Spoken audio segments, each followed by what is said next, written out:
بالنسبة للسوريين اللي عم بيقولوا نحن بنستقبل اللبنانية ببيوتنا وميت أهلا وسهلا، ليكون بيت أبوك سورية ولا بيت أهليتك ولا سورية مطوبة وباسمك بيرك عم تستقبل عام طام.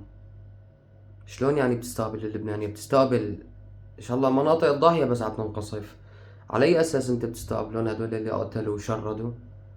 حزب الله يلي عمل عمايل بالقصير وبحمص، يلي عمل عمايل بالغوطة الشرقية وبحلب وبكل مناطق سوريا وبالقلمون وما قلمون هالمناطق، عمل العمايل مجازر واغتصابات وقتل وتشريد.